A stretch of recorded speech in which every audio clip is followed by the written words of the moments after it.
Saudi আরবের মক্কায় পবিত্র কোরআনের ৪০০ বছরের পুরনো একটি বিরল পাণ্ডুলিপি প্রদর্শনীতে আনা হয়েছে।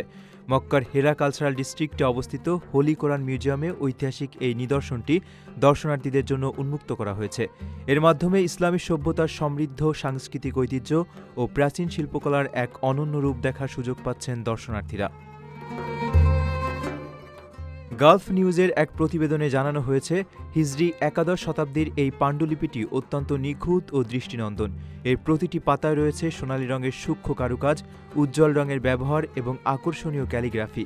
বিশেষ করে সূরা আল ফাতিহা অংশের পাতা জুড়ে থাকা জ্যামিতিক নকশা ও পুষ্পশোভিত অলঙ্করণ তৎকালীন শিল্পীদের অসামান্য দক্ষতার প্রমাণ দেয়।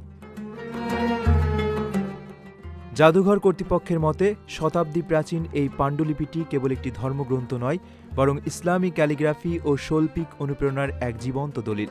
শত শত বছর ধরে কোরআনের লিখনশৈলী ও অলঙ্করণ কিভাবে বিবর্তিত হয়েছে তা এই নিদর্শনের মাধ্যমে স্পষ্টভাবে ফুটে উঠেছে।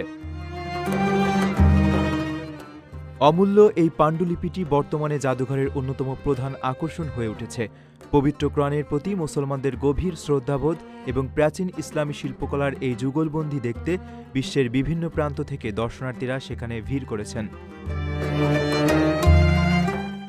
আপনার স্বপ্নগুলো আকাশ ছুবে প্রবাসীর হেলিকপ্টারের মাধ্যমে। বিয়ে, জন্মদিন অথবা যে কোনো বিশেষ প্রয়োজনে হেলিকপ্টার ভাড়া করতে যোগাযোগ করুন স্ক্রিনে দেয়া নাম্বারে। প্রবাসীর হেলিকপ্টার, নিরাপদ ও সাশ্রয়ী বাহনের বিশ্বস্ত নাম।